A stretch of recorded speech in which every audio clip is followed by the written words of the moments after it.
morning. We're talking to Uri Schneider today. Uri Schneider is a speech and language pathologist. Hi, Uri. How are you? Hi. Good morning, Joanne. A pleasure to be speaking with you. Uri, what is stuttering and what causes stuttering? Very good questions that have puzzled people since the times of Moses. Stuttering is a really baffling, confusing, enigmatic issue. It's part of its nature. Sometimes it comes and goes as quickly as that question arises. Other times it sticks around and varies in intensity. So one day it's there in a very intense kind of fashion, and the next day it's as if it never happened. And of course, moment to moment, there are moments of fluency, and then there are moments of interruption.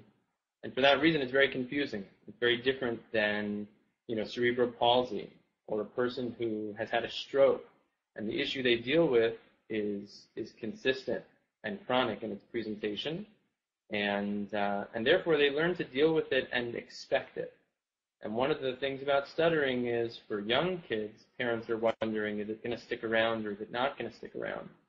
And older people are asking themselves, when is it going to come and surprise me? Am I going to wake up today and have an easy day talking, or am I going to wake up today and have a really hard day? So in that way, it's a very unique issue in the world of speech and language pathology, and it's one that we specialize in and deal with around the world. It's a neurophysiological issue, and in simple language, that means it's a physical issue. A lot of people have been misinformed. There's a lot of conflicting information on the internet, as with everything. There's good information, and then there's a lot of noise. And so I think the most important thing is to know, number one, it is a physical issue that has to do with how well this person is able to coordinate the motor speech production. It is not a reflection of intelligence, and it's not a reflection of anxiety or emotional well-being. So people ask, but my child stutters more in large groups, or my child stutters more when he's excited, or maybe he's thinking too fast, or maybe I should just tell him to stop and slow down, or take a deep breath.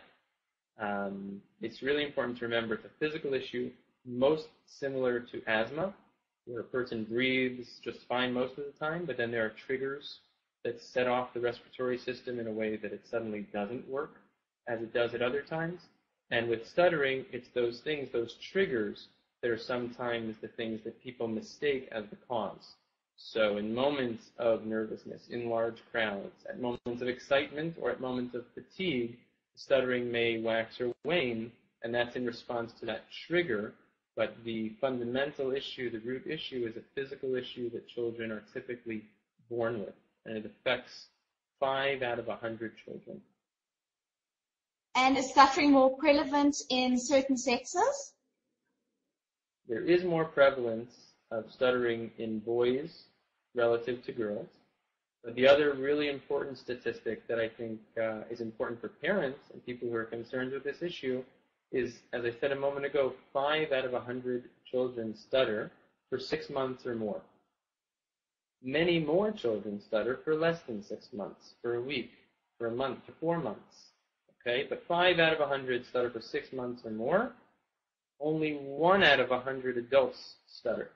So that means that of the children who stutter for 6 months or more, 80%, 4 out of 5, do not go on to be adults who stutter.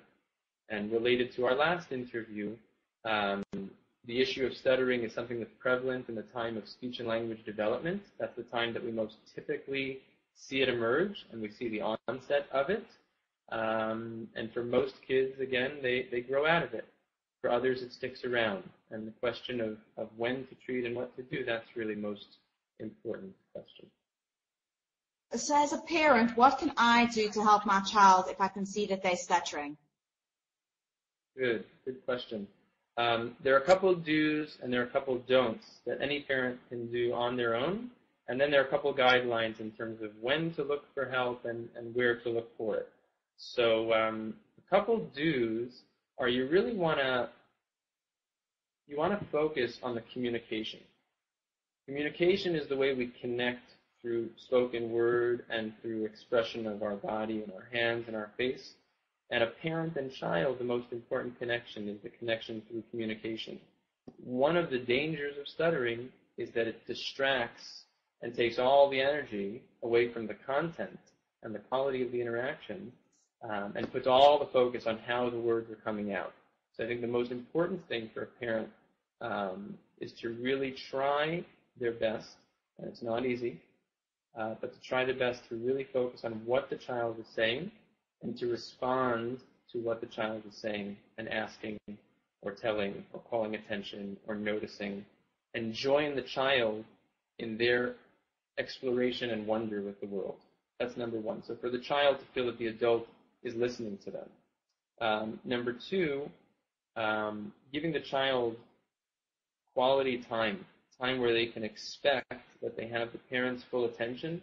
So sometimes in a hustle-bustle kind of a world, or in a home where there is more than one child, or any number of realities that we all deal with, it's very easy to have difficulty giving a child our full attention. And unbeknownst to us, the child not only is talking to us, but trying to hold our attention. And so they may feel a little extra pressure, and that may bring out more stuttering than necessary. So another really good thing is for parents to give their children a few minutes a day of quality time where the phone and the emails are on the side, and they're really focused on that child. Another helpful tip is what not to do. I wouldn't ask a child to stop and take a deep breath.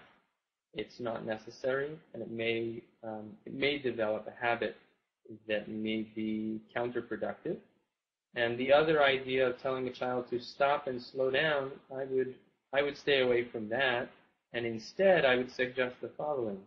Children speak, and we speak at a rate which is reciprocal to the person we're talking with. So if I'm talking to someone who's speaking really, really fast, maybe someone from New York, I might find that I start to rev up my tempo beyond my comfort zone. And alternatively, I'll speak as an American, if you speak to someone from the South, they have a much slower tempo. And uncomfortably, they slow down the other person.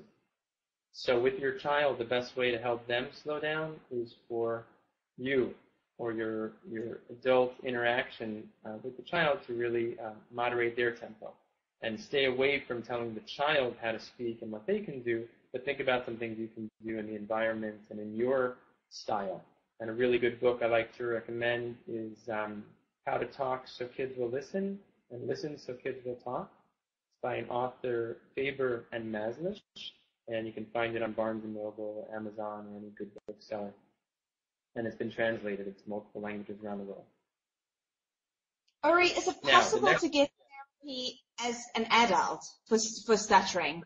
Or is it too late by that stage if you haven't done anything about it in your early years? Yeah, also a really good question. Let's talk about adults, which is one big question. If someone hasn't gotten help, is there still hope, or is it too late? And then we'll touch on preschoolers, which is also a really important area where people have a lot of disagreement.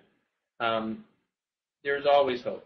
You know, in America, the insurance companies dictate that if a person hasn't had recovery after 6 months after a stroke, the insurance company is less likely to pay for those services.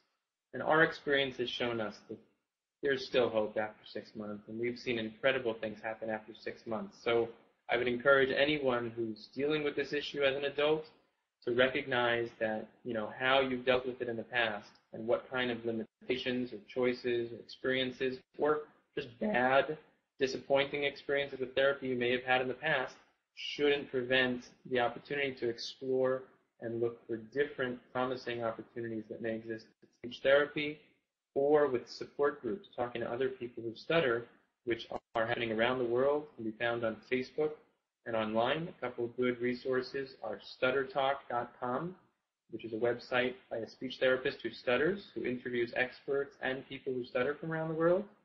Stuttersocial.com is a coordinated international effort to have Google Hangouts, where people can have video conferencing with other people who stutter. And there are support groups in the US, in the UK, in Israel, and I would encourage people to check those out. In the U.S., there's the National Stuttering Association, Stuttering Foundation of America. In the UK, there is, under the word stammering, in the UK they call it a stammer. And in Israel, it's called AMBI, AMBI, Anashim Migam Gemin B'Yisrael. And it's a wonderful nonprofit organization to provide support for people who stutter, and primarily they focus right now on older people, young people and adults. That's the adult side of things. And I would just say on the adult side, and for older children, young adults, teens, and beyond, stuttering really needs to be dealt with in an integrated kind of fashion. One piece of it is dealing with speech strategies to either have more dependability in your speech or to manage the stuttering so that it's not as dramatic and as much of an interference. And the other side of it is really working on the emotions, the attitudes, the behaviors, the choices, the adaptations that a person makes because of the stutter. So because of a stutter, a person may choose certain jobs but not others. A person may consider certain relationships but not others, may do certain things but not other things. All of that is bigger than the stutter itself, and typically that's really the most significant part and the most painful part. People don't feel pain when they get stuck in a stutter. It's the feeling that everyone is waiting for them to express themselves. It's the feeling that they can't say what they want to say, that it isn't as easy for them to get it out, or that they can't have the relationship that their friend has, or they can't pursue the job that their friend did. That's where the real pain lies. So with adults, it's really important that it not only deals, or for an adult who stutters, or an older person, a teen, young adult, that they not only deal with speech strategies, but also deal with these other very, very significant parts of the stutter that kind of become layers around this physical issue. Bringing it back to preschoolers, preschool children go through periods of instability in their fluency. So kids will say, kids will look for a new word that they can't find. They'll do all kinds of things to hold your attention and to just chat. And a lot of that is typical disfluency, or we like to call it instability in their fluency. So that's really typical, and I think it'd be hard-pressed to find too many kids who don't go through a period of doing that, whether it's one day, a week, or longer. But now the research and our experience shows that there is a lot we can do to help preschool children who are stuttering for a while. So if there's a parent, some time has passed, the child is stuttering, I think the first question to ask yourself is, are you concerned as a parent? Number two, is your child exhibiting any signs of concern? And number three, has it been going on for a bit of time? And if so, that would be a good time to consider talking to someone who specializes in stuttering, and in particular specializes and has experience dealing with preschool children and parents of preschool children who stutter. There are schools of thought that have been pretty disproven in the research that we should ignore any mention of it will exacerbate the issue. The predominant research shows from Australia, England, North America, and our practice shows that giving parents information and understanding is one really important piece.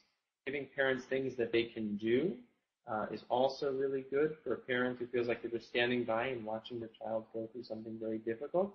Important to remember the preschool child often is not hung up, doesn't think about their stutter or have any thoughts about it, but for the parent it is awfully difficult to watch your child go through the stuttering. And once you decide that you have a concern or your child is exhibiting concern, you find that specialist to talk to them, you get some education, and hopefully learn some things you can do in the home, and if it's appropriate, may begin a course of therapy. And with preschool children, I would strongly encourage that the therapy happens through parent training, where the parents are delivering the therapy to their own children on a daily basis. There are two very leading therapy protocols for preschool children. One comes from the Palin Center in England, and that's called the Parent-Child Interaction Therapy Approach. And the other comes from Australia.